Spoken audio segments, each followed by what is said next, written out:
ஒரு நாள் நைட்டு 4 அறிமுகமில்லாத ஆண்களை இரவு எங்க வீட்ல தங்குறதுக்காக என்னோட கணவர் அனுமதிச்சாரு. அன்னைக்கு நைட்டு வெளியில பலத்த மழை பெஞ்சிட்டு இருந்தது. நானும் என்னோட கணவரும் பெட்ரூம்ல தூங்கிட்டு இருந்தோம். திடீர்னு நள்ளிரவுல அந்த ஆண்களோட ரூம்ல இருந்து பெரும் சத்தம் வர ஆரம்பிச்சுது. இவங்க எங்க வீட்ல திருட வந்த திருடங்களாக இருப்பாங்களோன்னு எங்களுக்கு ஒரு பயமும் வந்துச்சு. நான் எழும்பி மற்றொரு ரூமுக்கு போய் பார்த்தப்போ அங்கே இருந்த காட்சியை பார்த்து என்னோட உடல் சிலிர்த்து போச்சு. அந்த நைட்டு ஃபுல்லாக அந்த 4 பேரும் சேர்ந்து என்னை அலற வச்சாங்க. என்னோட பேரு லீலா. எனக்கும் அருணுக்கும் சில வருஷங்களுக்கு முன்னாடி தான் கல்யாணம் ஆச்சு. இது அருணுக்கு 2வது கல்யாணம். அவரோட முதல் மனைவி ஒரு நோய் காரணமாக இறந்துட்டாங்க. அருணுக்கும் அவரோட முதல் மனைவிக்கும் பிறந்த ஒரு பெண் குழந்தை இருக்கு. அந்த குழந்தையோட பேரு ஜெனி. நான் இந்த வீட்டுக்கு வந்தப்போ ஜெனிக்கு 13 வயசு. இப்போ நாங்கள் கல்யாணம் பண்ணி 10 வருஷம் ஆகிருச்சு. ஜெனிக்கும் இப்போ 23 வயசு ஆகிருச்சு. அது மட்டும் இல்லாமல் சில நாட்களுக்கு முன்னாடி அவளுக்கு கல்யாணமும் நடந்துச்சு. ஜெனிக்கு கல்யாணம் செஞ்சு வச்சதுக்கு அப்புறமா என்னோட கணவர் வழக்கம் போல என்னை கிராமத்தில் விட்டுட்டு டவுனுக்கு போயிட்டாரு. நான் திரும்பவும் என்னோட வீட்டில் தனியாக விடப்பட்டேன். ஜெனிக்கும் கல்யாணம் செஞ்சு வைக்க மட்டுமே அருண் சில நாட்களுக்கு கிராமத்துக்கு திரும்பி வந்திருந்தாரு.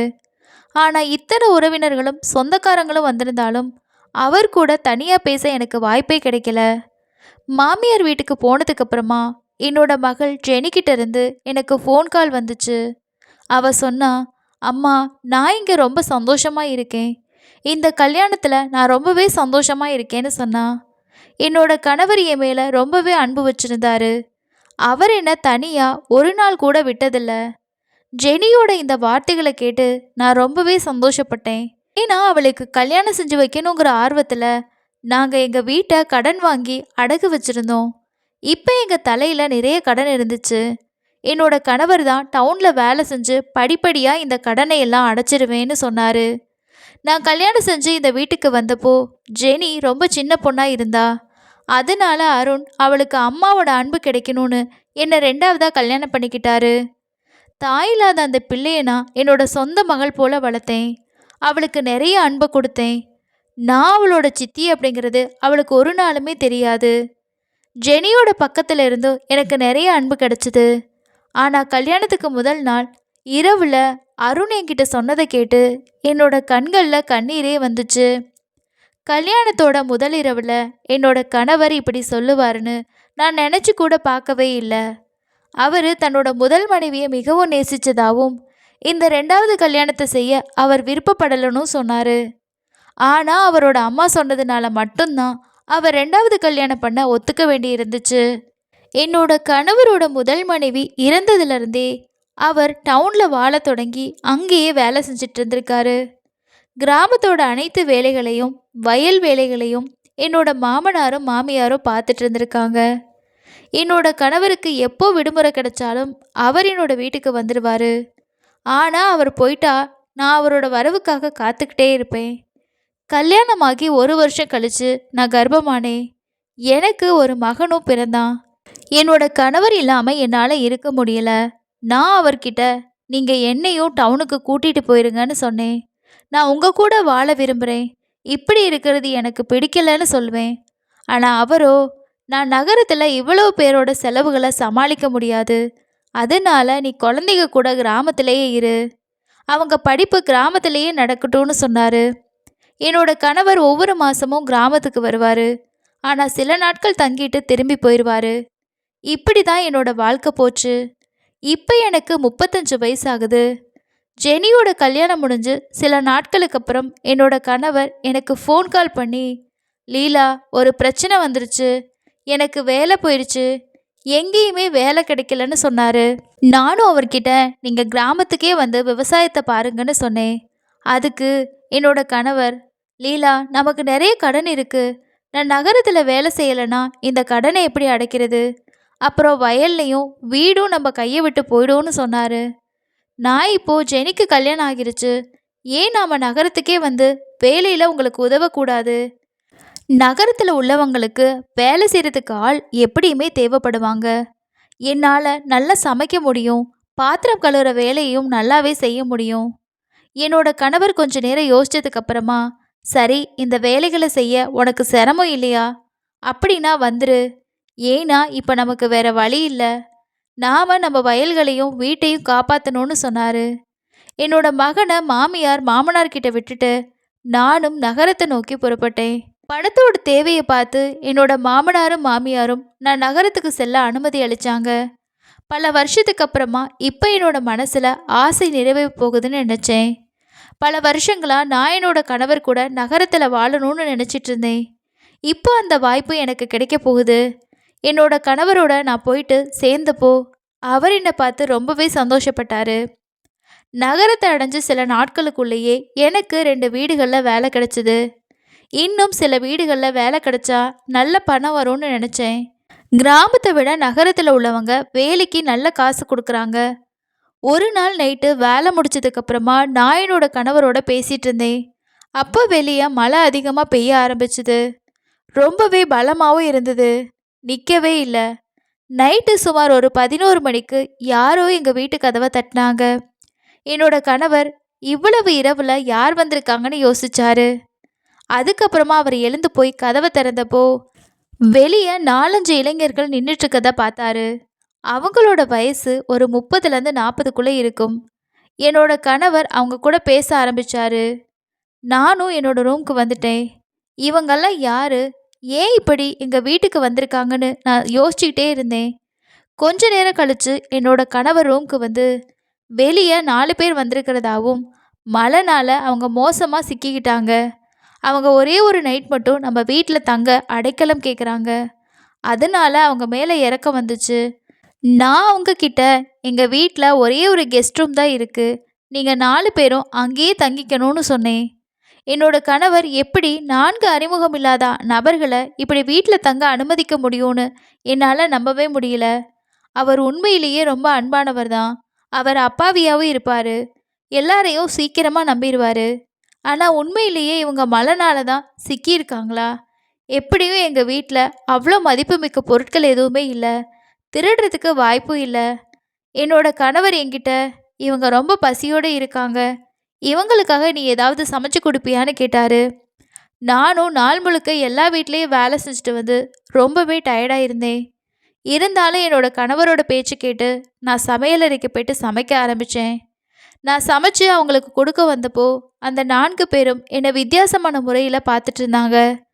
அந்த ஆட்களை பார்க்க எனக்கு ரொம்பவே வித்தியாசமாக இருந்துச்சு. ஏன்னா இதுக்கு முன்னாடி எந்த ஒரு ஆணும் அந்த ஆட்கள் என்னை பார்த்த மாதிரி இதுக்கு முன்னாடி என்னை பார்த்ததே இல்லை. என்னோட கணவர் என்னை தன்னோட மனைவியாக நினைக்கிறாரு. ஆனால் அவர் தன்னோட முதல் மனைவியை அளவு கடந்து நேசிக்கிறாரு. அவரோட முதல் மனைவியோட பேர் பல்லவி. அவங்க அருணோட சின்ன வயசு காதல். அருணும் பல்லவியும் சின்ன வயசுலேருந்து ஒன்றாவே வளர்ந்துருக்காங்க. ஒன்றாவே பழகியனால 2 பேருக்கு இடையில காதல் வந்திருக்கு. அவங்க 2 பேரும் வயல்களுக்கு நடுவே அடிக்கடி சுற்றிக்கிட்டு இருந்ததுனால ஊருக்கே இந்த விஷயம் தெரியும். ஆனால் பல்லவியை கொஞ்சம் கொஞ்சமாக அவளோட அப்பா அவளை அருண் கூட சந்திக்க அனுமதிக்கவே இல்லை. அவர் இப்போதும் நீ பெரியவளாகிட்ட, நீ இப்படி அருண் கூட சுற்றிட்டு இருந்தா உன்னை யார் கல்யாணம் செஞ்சுக்குவான்னு சொன்னார். ஆனால் கொஞ்ச நாளுக்கு அப்புறமா அருணும் அவங்க வீட்டுக்காரங்களும் பல்லவியோட வீட்டுக்கு பொண்ணு கேட்டு போனப்போ எல்லோரும் சம்மதிச்சு அவங்களோட கல்யாணமும் நடந்துச்சு. 1 வருஷம் கழிச்சு அவங்களுக்கு ஒரு பெண் குழந்தையும் பிறந்துச்சு. ஆனால் சில மாதங்களுக்கு அப்புறமா பல்லவி நோய்வாய்ப்பட்டு இறந்துட்டாங்க. என்னோட கணவர் அவங்களோட மரணத்திலிருந்து மீண்டு வரவே இல்லை. அவர் என்கிட்ட, நான் உனக்கு என்னோட மனைவியோட உரிமையை கொடுப்பேன், ஆனால் ஒரு நாளும் அன்பு செலுத்த முடியாதுன்னு சொன்னார். சில நேரங்களில் என்னோட கணவர் மேலே எனக்கு கோபம் வரும். ஒரு குழந்தைய வளர்க்குறதுக்காக மட்டும் ஏன் என்னோட வாழ்க்கையை கெடுத்தாரு? நான் கூட ஒரு பெண் தானே, எனக்கும் அன்பு தேவைப்படும். என்னையும் மனசார நேசிக்கிற ஒரு ஆண் தேவைப்பட்டாரு. என்னோட கணவர் என்ன ஒரு கடமையாகவே நினச்சாரு. ஆனால் இன்னைக்கு தான் முதல் முறையாக ஒரு ஆண் என்னை பார்த்தாரு. அதுவும் ஒருத்தர் இல்லை, 4 பேர். என்னோட மனசில் வித்தியாசமான எண்ணங்கள் வர ஆரம்பிச்சுது. நான் சாப்பாடை கொடுத்துட்டு உடனடியாக என்னோடய ரூமுக்கு வந்துட்டேன். என்னோடய ரூம்லேருந்து வெளியே எட்டி பார்த்தப்போ அவங்க பாட்டிலை வெளியே எடுக்கிறத பார்த்தேன். அது ரொம்பவே விலை உயர்ந்த பானமாக இருந்துச்சு. என்னோட கணவரும் ரொம்ப சந்தோஷத்தோடு குடிக்க ஆரம்பித்தார். என்னோட கணவர் நீண்ட நேரம் கழிச்சு தூங்க ரூம்க்கு வந்தப்போ அவர் குடிபோதையில சுயநினைவையே இழந்திருந்தாரு. நான் எப்படியோ அவரை பத்திரமா படுக்க வச்சேன். அதுக்கப்புறமா நான் பயந்துக்கிட்டே வெளியே வந்து அங்கே இருந்த அந்த ஆட்கள் கிட்ட உங்களுக்கான ஏற்பாடுகளை எல்லாம் அந்த ரூமில் நான் செஞ்சு வச்சிருக்கேன்னு சொன்னேன். அவங்க 4 பேரும் என்னை விசித்திரமான பார்வையில் பார்த்தாங்க. ஏன்னா அவங்க போதையில் இருந்தாங்க. நான் விரைவாக என்னோட ரூம்க்கு வந்து கதவை மூடிக்கிட்டேன். அதுக்கப்புறமா படுத்துட்டேன். நான் ரொம்பவே சோர்வாக இருந்ததுனால தூங்கிட்டேன். ஆனால் நள்ளிரவில் பக்கத்து ரூம்ல இருந்து பலத்த சத்தம் வர ஆரம்பிச்சுது. அதை கேட்டு பயத்தில் என்னோட தூக்கமே கலைஞ்சு போச்சு. ஆனால் என்னோட கணவருக்கு தெரியவே இல்லை. அவர் ஆழ்ந்த தூக்கத்தில் இருந்தார். நான் அவரை எழுப்பலான்னு நினச்சேன். ஆனால் அவர் ஆழ்ந்த தூக்கத்தில் இருந்ததுனால எப்படியும் எழும்ப மாட்டாருன்னு எனக்கு தெரியும். மெதுவாக சத்தமும் கூச்சமும் அதிகமாகிட்டே போச்சு. அதனால நான் எழுந்து பார்க்கணுன்னு நினச்சேன். ஒருவேளை இவங்க திருடங்களாக இருக்கலாம். என்னோட கணவர் யாரையும் எளிதில் நம்பிடுவார். ஆனால் அந்த ஆட்கள் எனக்கு சரியானவங்களா தோணவே இல்லை. சுமார் ஒரு 10-15 நிமிஷங்கள் நான் என்னோட ரூமில் உட்காந்துருந்தேன். ஆனால் அதுக்கப்புறமா தைரியத்தை வரவழைச்சிக்கிட்டு ரூமோட கதவை திறந்து சத்தம் வந்த பக்கத்து ரூமை நோக்கி போனேன். எனக்கு ரொம்பவே பதட்டமாக இருந்தது. நான் மெதுவாக அந்த அறையோட கதவை திறந்தப்போ அங்கே அறையில் இருந்த 3 ஆண்களோட பார்வை என் மேலே விழுந்துச்சு. ஒருத்தன் வேகமாக என்னோட பக்கத்தில் வந்து என்னை இழுத்து கதவை மூடிட்டான். இந்த ஆட்கள் எனக்கு ஏதாவது தீங்கு செய்ய போகிறாங்களான்னு நான் ரொம்பவே பயந்துட்டேன். என்னை பார்த்ததும் அவங்க ரொம்பவே விசித்திரமான கண்களால் என்னை பார்க்க ஆரம்பித்தாங்க. என்னோட பக்கத்தில் வர ஆரம்பித்தாங்க. பயத்தால் என்னோட குரல் அடைச்சிருச்சு. அவங்க கூட வந்த ஒருத்தரோட சடலம் இரத்த வெள்ளத்தில் தரையில் கிடந்துச்சு. இப்போ மீதம் இருக்க 3 பேரும் என்னை உயிரோட விடமாட்டாங்கன்னு நினைக்கிறேன். நான் ரொம்பவே பயந்துட்டேன். ஏன்னா நான் ஒரு கொலைக்கு சாட்சியாகிட்டேன். மேலும் அந்த 4வது நபரை இந்த 3 பேரில் யாரோ ஒருத்தர் கொலை செஞ்சுருக்கணும். ஒருத்தர் என்னை பிடிச்சு தள்ளினாரு. ஒருவேளை இவங்க என்னை கொன்னுடுவாங்கன்னு நான் நினச்சேன். ஆனால் அவங்க அப்படி எதுவுமே செய்யலை. அதுக்கப்புறமா எனக்கு என்ன நடந்துச்சோ அது ரொம்பவே வேதனையாக இருந்துச்சு. இரவு முழுக்க என்னோட அலறல் எதிரொலிச்சுக்கிட்டே இருந்தது. சில சமயம் எனக்கு அழுகை வரும். சில சமயம் என்னை காப்பாற்றிக்க ஏதாவது செய்யணும்னு தோணும். நான் அந்த ஆட்களை மறுத்திருந்தா அவங்க என்னை கொன்னிருப்பாங்க. ஏன்னா அவங்க கொலை செஞ்சுருக்காங்க. அதுக்கப்புறமா ஒருத்தர் எழும்பி ஒரு கம்பளியால் அந்த சடலத்தை சுற்றி வீட்டை விட்டு வெளியே எடுத்துகிட்டு போய் அந்த காரில் மறைச்சு வச்சாரு. பிறகு 2 ஆண்கள் சேர்ந்து அறையை சுத்தம் செய்ய ஆரம்பித்தாங்க. இரத்த கரைகளை அழிக்க ஆரம்பித்தாங்க. 3வது ஆள் என்னை பிடிச்சு வச்சிருந்தாரு. நான் தான் என்ன நடந்துச்சுன்னு தெரிஞ்சே ஒரே ஒரு சாட்சிங்கிறதுனால என்ன அவங்க பார்த்துக்கிட்டாங்க. இந்த ஆட்கள் ஒருத்தரை கொலை செஞ்சுருக்காங்கன்னு தெரிஞ்ச ஒரே சாட்சி நான் தான். எல்லாம் சுத்தமானதுக்கு அப்புறமா அவங்க 3 பேரும் என்னோட பக்கத்தில் வந்தாங்க. நான் கத்துனா என்னோட கணவன் வந்து என்னை காப்பாற்றுவாருன்னு நினச்சேன். ஆனால் இந்த ஆட்கள் என்னோட கணவரையும் கொன்னுட்டா என்ன செய்கிறது? நான் இதையெல்லாம் யோசிச்சுட்டு இருக்கும்போதே திடீர்னு ஒருத்தர் என்னோட முகத்தில் எதையோ வச்சு என்னை மயக்கமடைய செஞ்சுட்டாரு. இதுக்கப்புறமா என்ன நடந்துச்சுன்னு எனக்கு தெரியல. காலையில் என்னோட கண் விழிச்சப்போ நான் என்னோட ரூமில் இருந்தேன். நான் நைட்டு போட்டிருந்த அதே சிவப்பு நிற ஆடை இருந்துச்சு. என்னோட பக்கத்தில் லட்சக்கணக்கான ரூபாய் நோட்டு இருந்துச்சு. என்னோட கணவர் என்கிட்ட அந்த அறிமுகம் இல்லாத ஆட்கள் போயிட்டாங்க. இப்போ மணி 10 ஆகிடுச்சு. நீ ரொம்ப நேரம் தூங்கிட்டு இருந்த. இன்னைக்கு வேலைக்கு போக வேண்டாமான்னு கேட்டாரு. எனக்கு எதுவுமே புரியல. அப்போ என்னோட கணவர் போகும்போது அந்த ஆட்கள் நமக்கு 10 லட்சம் ரூபாய் கொடுத்துட்டு போனாங்கன்னு சொன்னார். இதை கேட்டு என்னால் நம்பவே முடியல. என்னோட கணவர் நான் பணம் வாங்க விரும்பலை. ஆனால் நாம் அவங்களுக்கு உதவி செஞ்சோம். அதுக்கு பதிலாக அவங்க நமக்கு உதவ விரும்பினாங்கன்னு சொன்னார். அந்த பணத்துக்காக தான் அவங்க தங்களோட 4வது நண்பரை கொலை செஞ்சுருக்கலான்னு நான் நினச்சேன். இவ்வளவு பணத்தை அவங்க எதுக்காக கொடுத்தாங்க? அப்போ என்னோட கணவரோ இந்த காசை நான் பேங்க்கில் போட்டுட்டு வரேன். இதனால நம்மளோட கடன் எல்லாமே தீந்துடும். நீ வேலைக்கு போன்னு சொன்னார். என்னோட கணவர் போனதும் நான் அழ ஆரம்பித்தேன். எனக்கு என்ன நடந்துச்சோன்னு என்னோட கணவர்கிட்ட சொல்லவே இல்லை. அதுக்கப்புறம் உடனே கடைக்கு போனேன். ரூமை சுத்தம் செய்ய பலவிதமான ரசாயன பொருட்களை வாங்கிட்டு வந்தேன். அதுக்கப்புறம் நான் மற்ற ரூமை நல்லா தேய்ச்சி கழுவி சுத்தம் பண்ணேன். இரத்த கறைகள் இருந்த இடமெல்லாம் கழுவுனேன். வீடு முழுவதும் நல்லாவே சுத்தம் செஞ்சதுக்கப்புறமா எனக்காக நான் சமைக்க ஆரம்பித்தேன். அதுக்குள்ளே என்னோட கணவர் வந்துட்டாரு. அவர் என்கிட்ட நீயே இன்னும் வேலைக்கு போகலன்னு கேட்டார். நான் அவர்கிட்ட என்னோட உடல்நிலை சரியில்லை, என்னால் நடக்கக்கூட முடியலன்னு சொன்னேன். ஆனால் அடுத்த நிமிஷமே என்னோட கணவர் பக்கத்தில் இருக்கக்கூடிய ரூமுக்கு போயிட்டு சத்தமாக என்னை கூப்பிட ஆரம்பிச்சாரு. என்னோட கணவருக்கு ஏதாவது தெரிஞ்சிருச்சோன்னு நான் ரொம்பவே பயந்துட்டேன்.